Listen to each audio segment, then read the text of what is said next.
नमस्कार, मी विलास बडे. न्यूज 18 लोकमतच्या या विशेष कार्यक्रमात आपल्या सगळ्यांचं स्वागत. पुनश्च हरिओम म्हणत राज्यात अनलॉकच्या प्रक्रियेला सुरुवात झाली. अनेक गोष्टी पुन्हा सुरू झाल्या, पण हरिओम मात्र अजून सुद्धा कुलूप बंद आहे. भाजप, एमआयएम, वंचित पाठोपाठ आता मंदिरे उघडण्यासाठी मनसे अध्यक्ष राज ठाकरे मैदानात उतरलेत. मॉल्स उघडले जात आहेत. सार्वजनिक कार्यक्रमातील लोकांची उपस्थिती 100 करण्याची परवानगी दिली जाते. मग सरकारला मंदिरे उघडण्याच्या बाबतीत इतका आकस का आहे, असा खडा सवाल मनसे अध्यक्ष राज ठाकरेंनी मुख्यमंत्री उद्धव ठाकरेंना पत्र लिहून विचारलाय. एवढंच नाही तर लवकरात लवकर सकारात्मक पाऊल उचललं नाही तर आम्हाला नाईलाजानं सरकारच्या आदेशाला झुगारून मंदिर प्रवेश करावा लागेल, असा इशाराही राज ठाकरेंनी दिलाय. त्यामुळे ठाकरे विरुद्ध ठाकरे असा सामना भविष्यात रंगू शकतो.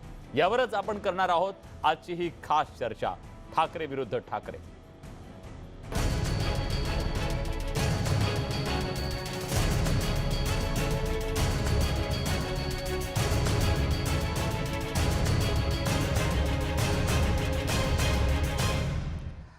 या सगळ्याबद्दल चर्चा करण्यासाठी आता आपल्या सोबत मान्यवर पाहुणे आहेत. राष्ट्रवादी काँग्रेसचे प्रवक्ते महेश तबासे, मनसेचे प्रवक्ते संदीप देशपांडे आणि शिवसेनेचे आमदार अंबादास दानवे.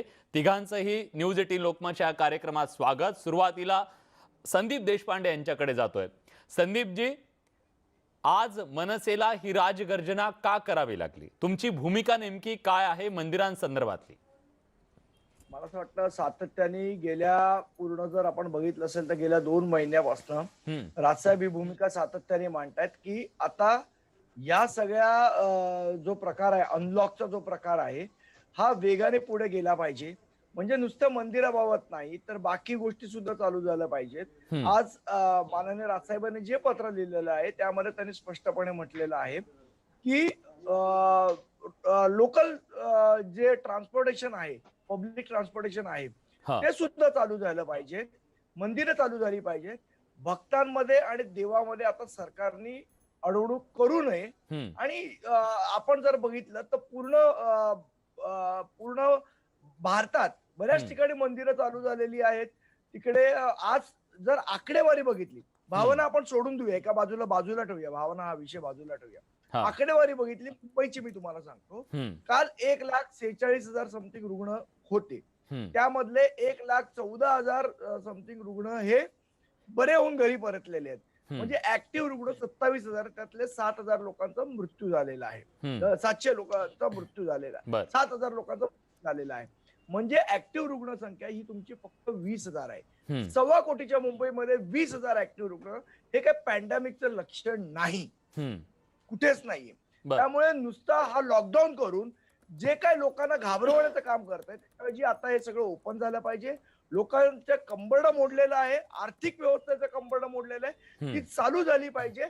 या सगळ्या दृष्टिकोनात ही भूमिका मांडली. ठीक आहे, मनसेची ही भूमिका आहे. राष्ट्रवादीकडून याचं उत्तर घेऊया. शिवसेना राष्ट्रवादी दोघेही सत्तेमध्ये आहेत. महेशजी, पुनश्च हरिओम तुमचं सरकार म्हणतंय, मग हरी आणि ओम कुलूप बंद का? ते कधी कुलूपातून बाहेर येणार आहेत, हा सवाल उपस्थित केला जातोय. तुमचं उत्तर काय? पहिली गोष्ट अशी आहे की आमचे मित्र संदीप देशपांडेने सांगितलं ती वस्तुस्थिती आहे की मुंबईमध्ये आता 20,000च्या जवळपास ऍक्टिव्ह रुग्ण आहेत. आणि हे होऊ शकलं कारण महाराष्ट्रामध्ये अतिशय चांगल्या पद्धतीने राज्याचे लोकप्रिय मुख्यमंत्री उद्धव ठाकरे आणि आमचे अजितदादा पवार यांनी अतिशय चांगल्या पद्धतीने प्रबळपणे राज्यामध्ये लॉकडाऊन आणि नंतरच्या काळामध्ये आरोग्य यंत्रणा राजेश टोपे आणि बाकी सर्व मंत्रिमंडळ राबवल्या. त्याच्यामुळे हा जो कमी झालेला आकडा आपल्याला सर्वांना दिसतोय. वास्तविक धोका पूर्णपणे टळला का असं म्हणता येईल का? असं आपल्याला म्हणता येणार नाही, कारण अजून 20, 22, 23% धोका अजून शिल्लक आहे. त्याच्यामध्ये लगेचच काही गोष्टी बघा, अनलॉक सुरू झालेला आहे, अनलॉकची प्रक्रिया सुरू झालेली आहे. मागे जेव्हा देश पातळीवरचा लॉकडाऊन संपला तेव्हाच राज्याच्या मुख्यमंत्र्यांनी सांगितलं की महाराष्ट्रात आता परत आम्ही लॉकडाऊन करणार नाही. परंतु लॉकडाऊन उचलत असताना, अनलॉकची सुरुवात करत असताना कुठल्या तरी आकड्यांच्या जोरावर ते केले पाहिजे. म्हणजे मुंबईमध्ये किती रुग्ण आहेत, ठाण्यामध्ये किती रुग्ण आहेत, पुण्यामध्ये किती रुग्ण आहेत, किंवा इतर राज्यातले जे आकडे आहेत, किती चाचण्या झाल्या, किती त्याच्यामध्ये फॅटॅलिटी रेट आहे, या सगळ्या फीडबॅक जेव्हा येतो ते हळूहळू एक एक व्यवसाय किंवा आंतर जिल्हा हम्म. प्रवास बंदी ह्या उठवण्याची प्रक्रिया सुरू झाली आणि बरोबर. काल नंतर ई पास रद्द केला. आंतरराज्य तुम्ही प्रवास करू शकता. लवकरच जे लांब पल्ल्याच्या गाड्या त्याची देखील सुरुवात होणार आहे. ठीक आहे त्याच्यामुळे म्हणजे मुद्दा हा आहे बरोबर आहे. सगळ्या गोष्टी हळूहळू केल्या जात आहेत. मुद्दा हा आहे की मॉल उघडले जात आहेत. मॉलमध्ये किती लोक जातात, कशा पद्धतीने जातात, काय तिथं परिस्थिती असते, कसं व्हेंटिलेशन असतं, ह्या सगळ्या गोष्टी आहेत. जर मॉल उघडले जातात तर मग मंदिरं का नाही, हा जो सवाल आहे त्याला उत्तर काय सरकारचं? सांगतो ना तुम्हाला, मंदिर मस्जिद असेल, मंदिर असेल, विहार असतील, ही निश्चितपणे खुली होणार. सरकारला जनतेच्या भावनेची कदर आहे. आम्ही देखील भक्तिभावाने जनतेलाच पांडुरंग म्हणून त्याची सेवा करत आहोत. त्याच्यामुळे लोकांची भावना मंदिराच्या बाबतीत, देवाच्या बाबतीत, धर्माची जी भावना आहे चांगल्या पद्धतीने महाविकास आघाडीला माहिती आहे, ती दारं देखील खुलं करणार. एक छोटस उदाहरण मला या ठिकाणी द्यायचंय, कृपया 10 सेकंद ऐकून घ्या.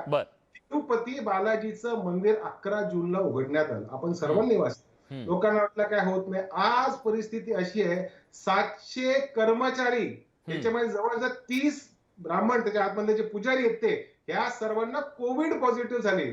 मला कळलं तुमचं काय म्हणणं आहे. मुद्दा हा सुद्धा केला जाईल, तुम्हाला हे सुद्धा विचारलं जाईल, तुम्ही आज इंडस्ट्री उघडल्यानंतर किती लोक पॉझिटिव्ह आले त्याची आकडेवारी पण सांगा ना. मग बाकीच्या सगळ्या गोष्टी उघडल्यानंतर त्या झाल्या असं म्हणता येईल का त्याला? ऐकून घ्या.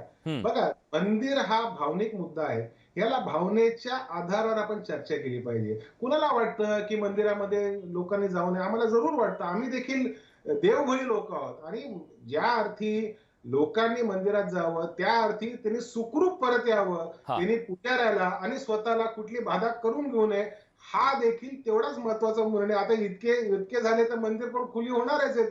त्याच्यामुळे कृपया करून ह्या बाबतीतलं राजकारण न करता जरूर, शेवटी बघा आपण सरकारला सर्वस्व म्हणतो, पण त्याच्यावरती एक मोठी ताकद आहे, ती देवाची ताकद आहे. त्यांनी मनात आणलं तर करोना 1 सेकंदामध्ये गायब होऊन जाईल आणि आम्हाला सर्वांना पाहिजे. पण तोपर्यंत त्याची कृपा होत नाही, तोपर्यंत मायबाप सरकार जी काही यंत्रणा राबवत आहे त्याच्या माध्यमातून लोकांची देखभाल करणे, त्यांना सुखरूप ठेवणे, हे आपलं कर्तव्य आम्ही पार पाडण्याचा प्रामाणिक प्रयत्न करत आहोत. ठीक आहे. खरं तर हायकोर्टानं सुद्धा एक महत्वाचा मुद्दा मांडला या सगळ्या संदर्भात की लोकांची मनशांती सुद्धा या सगळ्या काळात खूप महत्वाची आहे आणि त्यामुळे त्याचा विचार केला जावा, हे हायकोर्टानं सुद्धा सांगितलंय. अंबादाजी, मी तुमच्याकडे येतोय. राज ठाकरे असं म्हणालेत आज त्यांच्या पत्रामध्ये स्पष्टपणे की तुमचा प्राधान्यक्रम बाकी सगळ्या गोष्टींना आहे, पण मंदिर एवढं खाली का?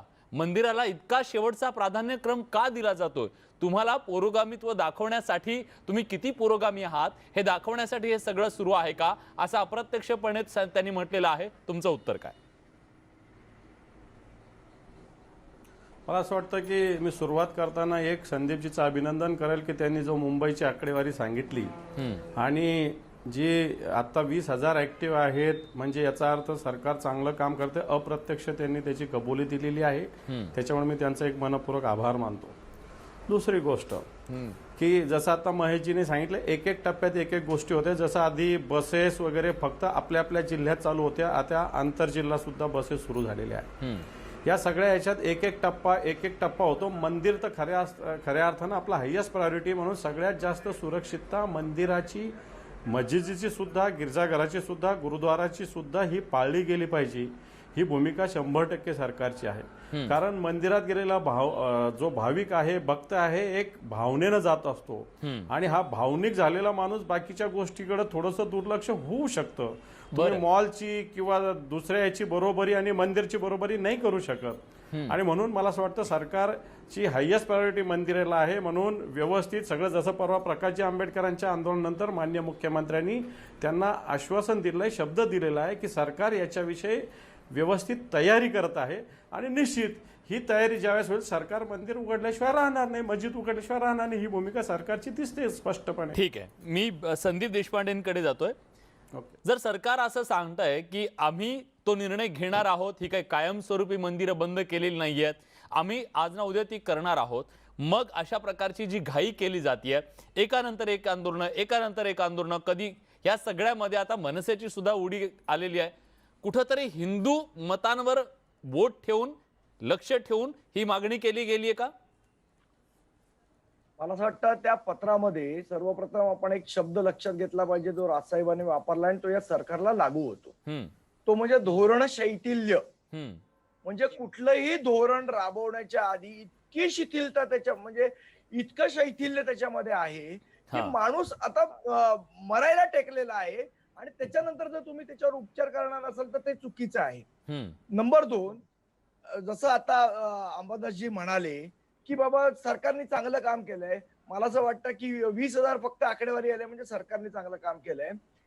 मला त्यांना अत्यंत नम्रतापूर्वक सांगायचं आहे की या सगळ्या प्रोसेसमध्ये आपण एक सायंटिफिक गोष्ट लक्षात घेतली पाहिजे, या वैज्ञानिक दृष्टिकोन ठेवला पाहिजे की या सगळ्या गोष्टींमध्ये आता लोकांची इम्युनिटी पॉवर सुद्धा वाढलेली आहे. ती फक्त काय कोमट पाणी पिऊन वाढलेली नाही अंबादासजी. ती लोकांची ती नैसर्गिक प्रक्रिया आहे. कुठल्याही रोगाच्या संदर्भात त्याला हर्ड इम्युनिटी असं आपण म्हणतो, त्या पद्धतीची ती वाढलेली आहे. आपण जे अँटीबॉडीज टेस्ट केल्या मुंबईमध्ये त्याच्यामध्ये सुद्धा आपण बघितलं की 56% लोकांमध्ये या अँटीबॉडीज तयार झालेल्या आहेत. आणि हे मी नाही सांगत, हे सरकारने केलेला सर्वे सांगतोय.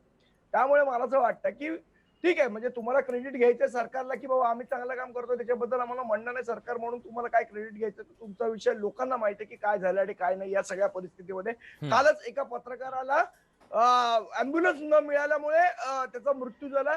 इतकं चांगलं काम सरकार करताय हेही आपल्याला माहिती आहे. मला त्या गोष्टीत पडायचं नाही. मुद्दा असा आहे की जेव्हा तुम्ही आज मॉल उघडले, ती गर्दी होईल म्हणून घाबरला तुम्ही, इतके दिवस मॉल उघडले. तर आज मॉल उघडल्यानंतर जर आपण रेशिओ बघितला त्याच्यामध्ये तर 10% लोक सुद्धा आज मॉलमध्ये जात नाहीयेत घाबरून. याचा अर्थ असा आहे विलास की पूर्ण 5 महिन्यामध्ये लोकांमध्ये प्रचंड एक घबराट निर्माण झालेली आहे. ही घबराट घालवणं सध्या गरजेचं आहे. सरकारने आज जे 5 महिने जे केलेलं आहे, आज मॉल उघडले, दुकानं उघडलेली आहेत, म्हणजे आता पूर्ण वेळ दुकानं उघडलेली आहेत, तरी लोक दुकानात जात नाहीत. लोकांच्या मनात एक भीती बसलेली आहे. ही भीती घालवली पाहिजे सरकारने. त्याच्यासाठी सरकारने कामं केली पाहिजेत आणि ते करा आणि मग आम्ही क्रेडिट देऊ ना तुम्हाला. ठीक आहे. पण अजूनपर्यंत नुसतं सरकार लोकांना घाबरवण्याचं काम करताय, ही गोष्ट पहिले थांबली गेली पाहिजे. ही आमची सातत्याने नक्कीच. राज ठाकरे यांनी आपल्या पत्रात एक महत्वाचा जो मुद्दा मांडलाय संदीपजी, त्याबद्दल सुद्धा मला राष्ट्रवादी काँग्रेस आणि शिवसेनेला विशेषतः विचारायचं आहे की तुम्हाला मंदिरांचा आकस आहे का असं जे म्हणतायत त्याच्या मागे जे उत्तर दिलं जाणार आहे ते नेमकं काय, कारण दोघांकडून सुद्धा जाणून घ्यायचंय त्यांचा रोख नेमका कुणाकडे आहे आणि कशासाठी हे सुद्धा जाणून घेऊ. एका छोट्याशा ब्रेक नंतर लगेच परत येतोय. कुठे जाऊ नका, पहा फक्त न्यूज 18 लोकमत.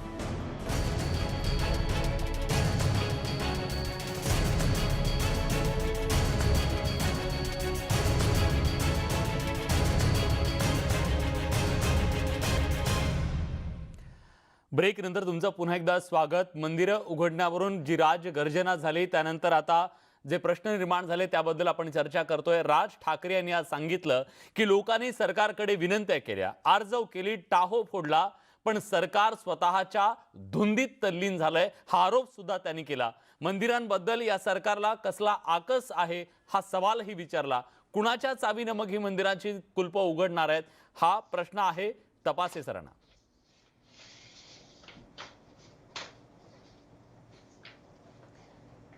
भाईजी आवाज येतोय तुमच्यापर्यंत? हा येतोय. राज ठाकरेंनी जो गंभीर आरोप केलेला आहे, स्वतःच्या धुंदीत हे सरकार तल्लीन आहे अशा प्रकारचा त्यांनी आरोप केला. आता या मंदिराची दारं नेमकी कुणाच्या कुलपानं उघडणार आहेत? किती लोकांनी मागणी केली की टाहो फोडला? जनसेवेची धुंद नक्कीच ह्या सरकारवर आहे. लोकांच्या जीवाचं संरक्षण करणं, त्यांना ह्या कोरोनाच्या काळामध्ये जास्तीत जास्त वैद्यकीय सुविधा देणं हा या सरकारचा प्रमुख उद्दिष्ट आहे. त्याला जर धुंद म्हणणं जर कोण म्हणत असेल तर त्याच्याबद्दल मला काहीच म्हणायचं नाही.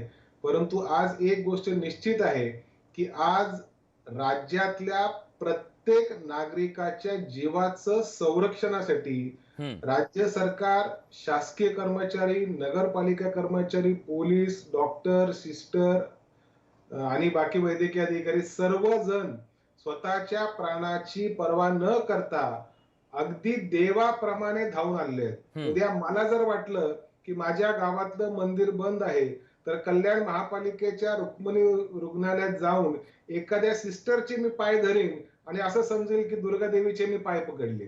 त्याच्यामुळे श्रद्धा जी आहे आणि देश जो आहे हा मानव रूपामध्ये आज सेवा करत असताना माझे हात जोडून आमचे बाळासाहेब आंबेडकर साहेबांना असेल, आमच्या राज ठाकरे साहेबांना देखील हात जोडून विनंती आहे, जरूर मंदिरं खुलं होतील, थोडासा वेळ जाऊ द्या, थोडे अजून जरा सकारात्मक आकडे होऊ द्या. कधीपर्यंत एकदा सांगा ना महाराष्ट्राला, कधीपर्यंत मंदिरं उघडली जातील किंवा अशी चर्चा देखील आहे.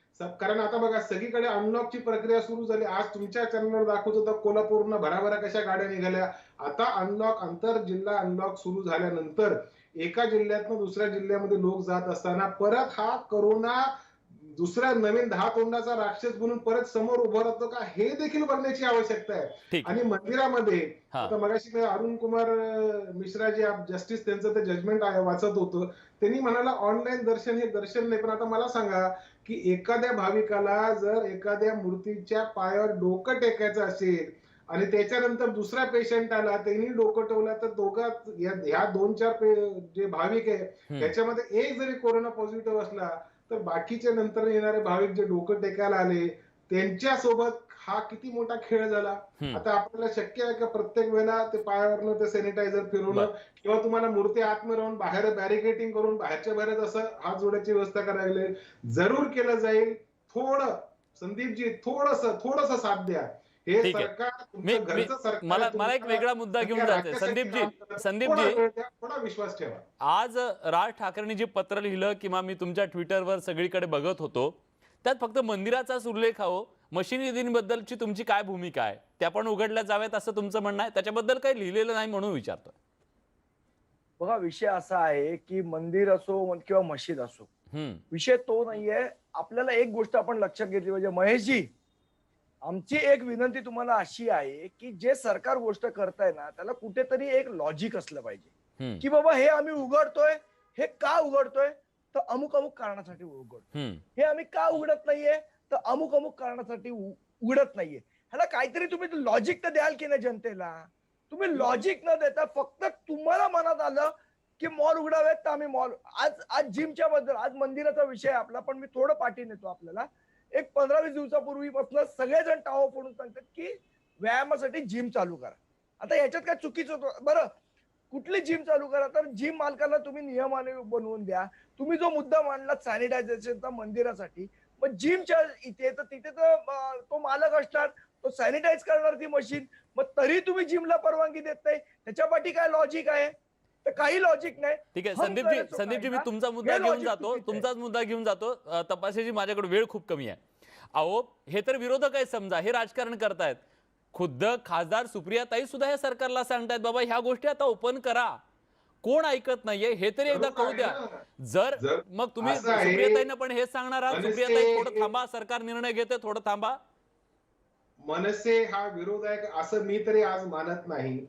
त्याच्यामुळे मनसेची भूमिका, राज ठाकरेंची भूमिका सर्वसमावेशक आणि जनतेची ज्याला म्हणतो पल्स धरून ती आहे. त्याच्यामुळे ते विरोधक आहे असं मी त्यांना मानत नाही. त्यांच्या सरकार राज्यामध्ये बसलेलं आहे. ताई अनेक गोष्टींबद्दल आग्रह धरतायत, त्याला तरी सन्मान द्या. जरूर माननीय मुख्यमंत्र्यांना जिम सुरू करण्याच्या संदर्भातल्या विनंती केली आणि ते देखील उघडल्या जातील. ऐकून घ्या, मंदिरातला आणि जिम मधला फरक असा आहे. मंदिरामध्ये कोण येतात हे आपण सांगू शकत नाही, परंतु जिम मध्ये ज्याची मेंबरशिप असते तीच लोक येतात. उद्या जर त्या जिमच्या माणसाला कोरोना असलं आणि त्याच्यामुळे जर कॉन्टॅक्ट ट्रेसिंग करायची असली तर जिम मध्ये कॉन्टॅक्ट ट्रेसिंग करणं सोपं आहे. मंदिरामध्ये कॉन्टॅक्ट ट्रेसिंग करणं फार अवघड आहे असं मला वाटतं. मी अंबादासजींकडे जातो. शेवटची कमेंट मला त्यांच्याकडून घ्यायची आहे. अंबादासजी, खासदार सुप्रियाताई सुळे या सुद्धा अनेक गोष्टींसाठी मागणी करतायत. अहो, त्यांना सुद्धा सरकार सोबत भांडावं लागतंय का? मी या विषयावर बोलतो, परंतु तुम्ही सर्वात आधी एक विषय केला की मंदिराच्या विषयी आकस ह्या विषय तुम्ही बोलले होते. मी नाही बोललो. मान्य उद्धवजी ठाकरे, राज ठाकरे त्यांच्या पत्रात म्हणाले. तुम्ही राजसाहेब बोललेले आहे, मान्य राजसाहेब बोललेले आहेत, त्यांच्या पत्रामध्ये बोललेले. तुम्ही त्याच्याविषयी प्रश्न विचारला होता की जे राजसाहेबांनी आकस हा मुद्दा मांडलेला आहे, जो पक्ष राम मंदिर, पहिले मंदिर फिर सरकार हा विषय बोललेला आहे, नंतर सगळं झालं. म्हणजे मंदिराच्या विषयी तीव्र भावना शिवसेनेच्या आहे, तेवढ्याच महत्वाच्या आहे.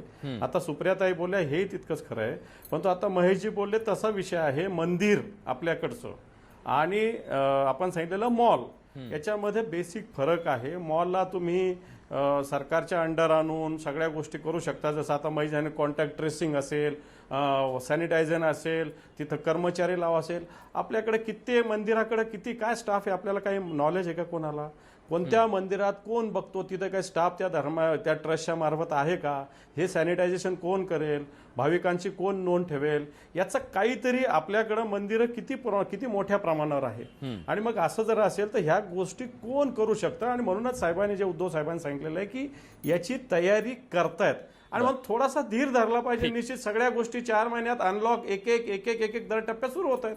नक्कीच. आता पुढच्या काळामध्ये खरं तर आता अनलॉक 4 मध्ये पुनश्च हरिओम असं सरकार म्हणालं, पण हरी आणि ओम दोघंही कुलूप बंद आहेत, बाकी सगळं उघडतंय. त्यामुळेच आता वेगवेगळे राजकीय पक्ष याच्यात उतरून आपली भूमिका मांडतायत, विनंती करतायत, टाहो फोडतायत. पण सरकारचा निर्णय मात्र अनलॉक 4 मध्ये सुद्धा होऊ शकलेला नाहीये. पण पुढच्या काळात हा मुद्दा आणखी पेटण्याची शक्यता आहे, कारण राजकीय पक्ष भूमिका आक्रमकपणे मांडतायत.